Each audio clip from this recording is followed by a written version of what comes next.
Baik, Bismillahirrahmanirrahim. Assalamualaikum warahmatullahi wabarakatuh. Selamat bergabung kembali teman-teman di dalam perkuliahan Bahasa Indonesia. Hari ini kita bertemu melalui video pembelajaran. Dan bagaimana kabarnya teman-teman? Insya Allah dalam keadaan sehat, dalam keadaan yang berbahagia.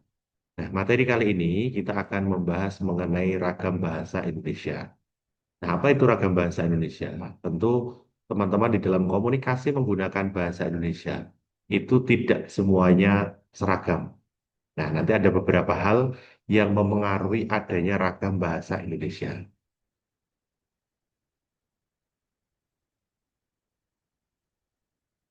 Sebagai pengantar, yang pertama, bahasa Indonesia merupakan bahasa yang baru dan terus berkembang.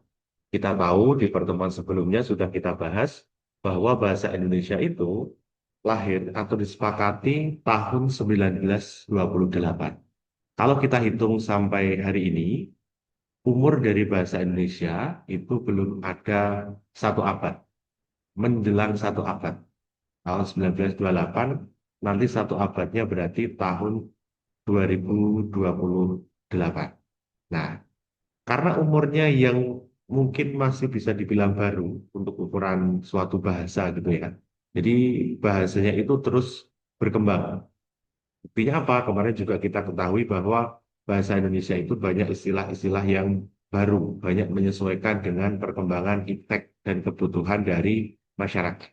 Nah, itu menjadi salah satu sebab mengapa muncul berbagai ragam di dalam penggunaan bahasa Indonesia. Yang kedua, ragam bahasa Indonesia juga dipengaruhi oleh budaya. Nah, tadi budaya yang terus berkembang, budaya yang terus eh, dikembangkan oleh masyarakat itu memberikan pengaruh terhadap penggunaan bahasa Indonesia. Begitu juga sejarahnya dan demografi. Kewilayahan di Indonesia itu juga memberikan pengaruh kepada ragam bahasa Indonesia. Muncul ragam-ragam baru yang mungkin banyak dipengaruhi oleh unsur-unsur daerah. Nah, selain itu, ragam bahasa Indonesia itu juga menjadi salah satu ciri kekayaan. Ini tadi dipengaruhi oleh demografi juga ya, bahwa Indonesia itu terdiri dari berbagai pulau, berbagai daerah, berbagai suku dengan bahasa daerahnya masing-masing.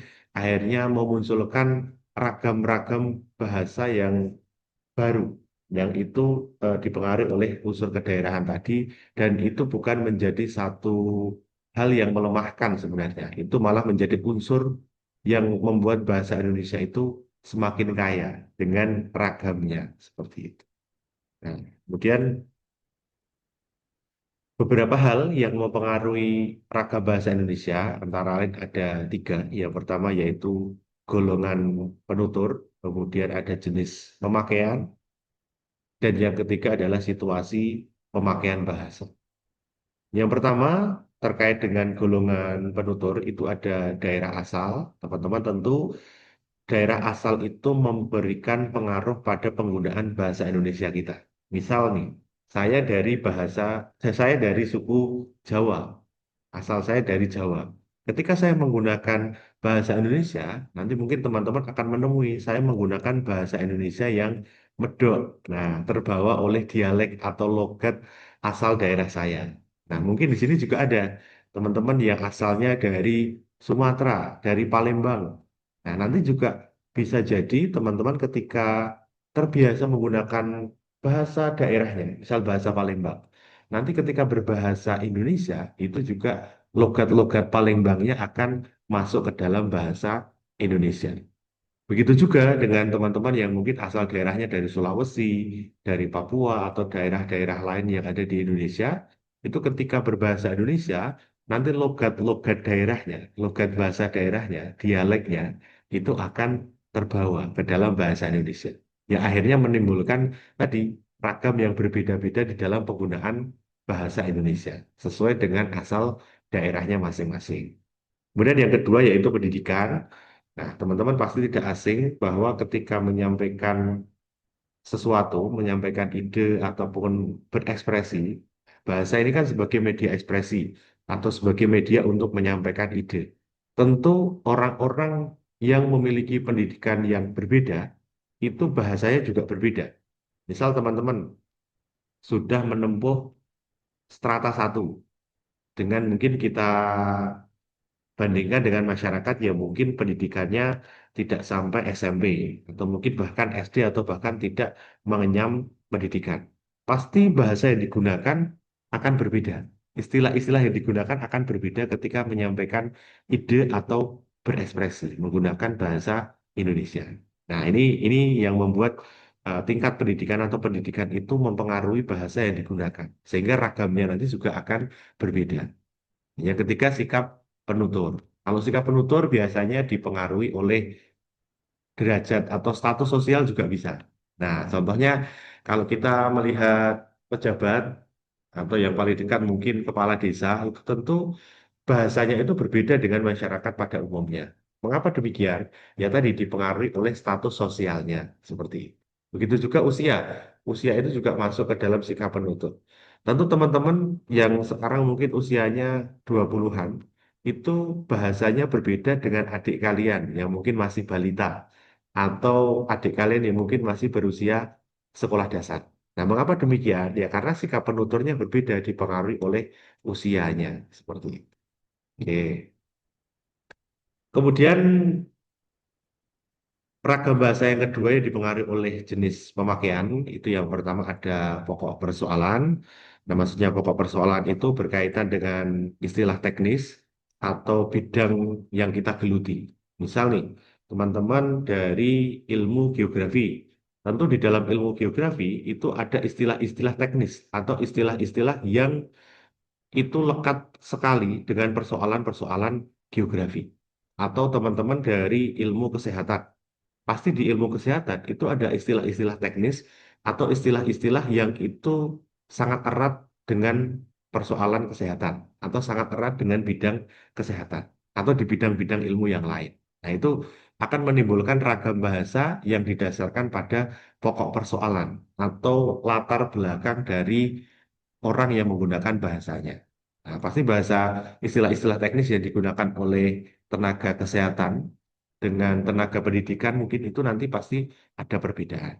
Tuh. Kemudian sarana, nah, sarana yang digunakan juga akan mempengaruhi ragam bahasa yang digunakan. Seperti itu. Kemudian yang ketiga ada percampuran. Tadi ya, di kalau kita menggunakan bahasa daerah dengan bahasa Indonesia itu akan menimbulkan ragam bahasa baru atau bahasa asing dengan bahasa Indonesia. Contohnya ketika teman-teman ada fenomena bahasa Jaksel. Nah, itu ragam bahasa Jaksel itu adalah percampuran antara bahasa asing dengan bahasa Indonesia dengan motif. Tentu motifnya sendiri-sendiri ya. Ada yang mungkin menganggap bahwa ketika mencampurkan bahasa asing dengan bahasa Indonesia itu dianggap lebih keren seperti itu. Itu motif saja ya. Oke. Kemudian ragam bahasa yang dipengaruhi oleh situasi ini bisa kita bagi menjadi dua, yaitu ragam formal dan ragam non formal. Di mana ragam formal ini berkaitan dengan penggunaan bahasa baku. Pasti kalau teman-teman pada situasi formal, misal dalam situasi perkuliahan yang paling sederhana, atau sampai pada situasi-situasi rapat, kemudian situasi seperti seminar, nah itu pasti karena dia situasinya formal, pasti bahasa Indonesia yang digunakan adalah bahasa Indonesia yang baku, yang formal, seperti itu.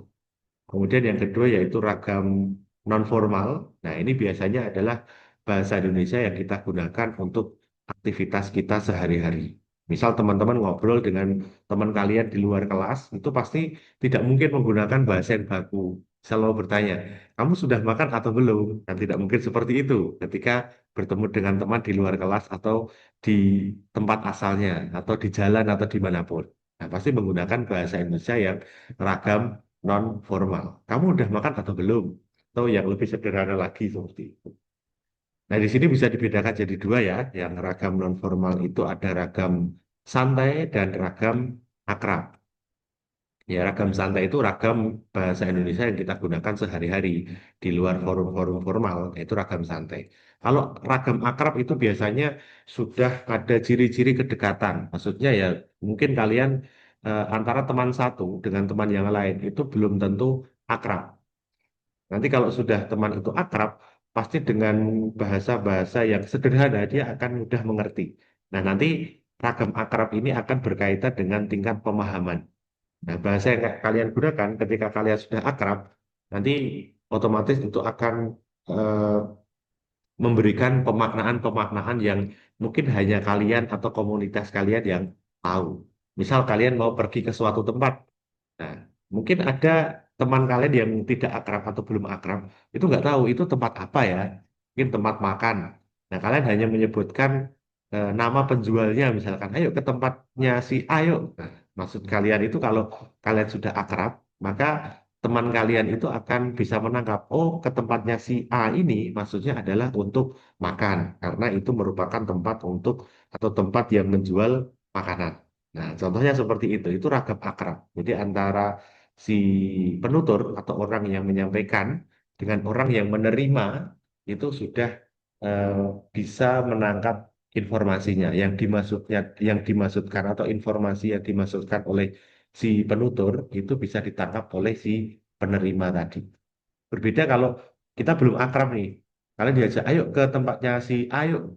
Ke tempatnya si A ngapain? Nah, itu kan menandakan bahwa dia belum akrab atau informasinya belum tersampaikan dengan baik. Nah, ini ya berbeda antara ragam santai dengan ragam akrab seperti itu. Nah, itu adalah beberapa ragam bahasa Indonesia yang dipengaruhi oleh beberapa hal tadi. Nah, teman-teman silahkan setelah menyimak materi sederhana ini, silakan untuk bisa menindaklanjuti dengan menganalisis berbagai ragam bahasa yang ada di sekitar kita. Jadi ragam bahasa itu ada banyak, ada ragam lisan yang kita gunakan untuk sehari-hari, fenomenanya. Kemudian ragam tulis yang ada di sekitar kita. Contohnya yang berbentuk fisik ya, kalau teman-teman keluar kampus, itu ada baliho, ada MMT, itu adalah contoh ragam bahasa juga. Atau ketika teman-teman membuka media sosial, itu juga di sana akan ditemui banyak ragam bahasa. Nah, setelah menyimak materi ini, teman-teman silakan untuk bisa mengisi form tugas. Form tugasnya seperti ini, akan saya tampilkan.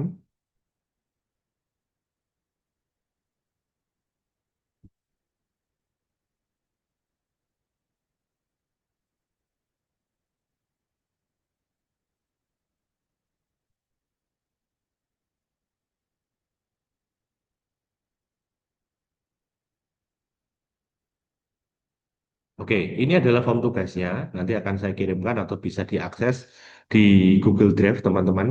Jadi, teman-teman nanti cukup mengisikan identitas pertama, nama, kemudian NIM, kemudian kelas dan program studi. Kemudian, teman-teman mencari fenomena-fenomena bahasa. Dari media sosial saja tidak apa-apa, karena di sana fenomena bahasa sudah cukup banyak ya. Saya contohkan satu ini, saya mengambil dari akun media sosial narasi. Akun media sosial narasi yang biasanya memberikan konten-konten mengenai berita. Nah, di sini kita bisa melihat di dalam postingannya ada fenomena bahasa. Saya bacakan, pakar hukum, korban keracunan makanan bergizi gratis bisa menggugat ke pengadilan dan lapor penegak hukum. Nah, ragam bahasa yang digunakan di sini itu ragam bahasa apa? Nah, coba teman-teman analisis. Ini kalau saya analisis, ini merupakan ragam bahasa yang baku atau formal. Mengapa demikian? Nah, nanti ditulis di sini. Sini ditulis ragam bahasa baku atau ragam bahasa baku. Begitu. Alasannya karena apa? Karena digunakan atau langsung saja alasannya atau analisisnya digunakan untuk menyatakan judul berita. Nah, contohnya analisisnya seperti ini, atau teman-teman menjabarkan lebih panjang lagi juga tidak apa-apa. Tapi minimal bisa seperti ini. Nah, teman-teman silahkan nanti bisa mencari 10 ragam bahasa yang baku dan 10 ragam bahasa yang tidak baku. Nanti semuanya diposting di sini sesuai dengan urutannya. Oh, 5 saja. 10 itu lima ragam baku dan 5 ragam bahasa yang tidak baku. Nah, mohon maaf ya, tadi direvisi. Jadi untuk pencarian atau analisisnya, silakan mencari 5 ragam bahasa yang baku dan 5 ragam bahasa yang tidak baku dengan analisis seperti ini. Nah, nanti ini sebagai tugas lanjutan dan teman-teman bisa mengumpulkan sesuai dengan instruksi dari mata kuliah ini. Terima kasih untuk video pembelajaran saya cukupkan. Teman-teman silahkan nanti kalau ada pertanyaan bisa menulis di kolom komentar. Nanti akan saya jawab melalui kolom komentar. Selamat melanjutkan aktivitasnya, tetap semangat, sukses selalu. Assalamualaikum warahmatullahi wabarakatuh.